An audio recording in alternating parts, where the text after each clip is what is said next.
Hi everybody, welcome to another episode of Cooking with Corey. And tonight I want to show you how quick and easy it is to clean and re-season our cast iron. So this is our cast iron. We had some delicious cauliflower risotto in it. I'm gonna do just a quick wash with some warm water. I typically don't use soap, although if something's really stuck on, you could use soap. But we're just going to brush it out and get it clean. We want the oils to kind of stay on there, so that's why we don't want to use too much soap.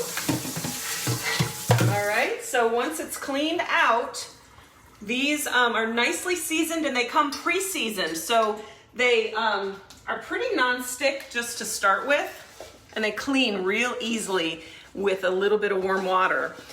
So I'm just gonna wipe it out. And you'll notice on cast iron that once it's wiped, it's going to lose its shine a little bit, okay? Because you're wiping away, you're cleaning away the oils. And so in order to get that back, we wanna re-season the pan. Each time we use it is my tip. And so I use our kitchen spritzer.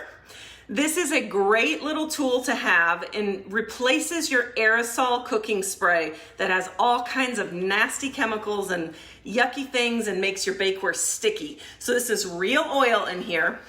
I'm just going to pump it up, just a little pump, and then I'm going to spritz this just very lightly inside my pan, just about that much. I mean, just a little spritz.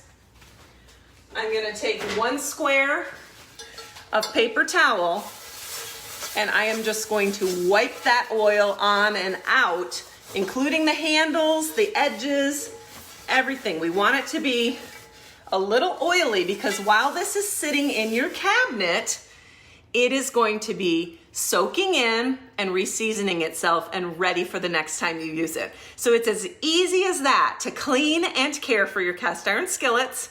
Have a great night, everybody. This is Cooking with Corey, signing off.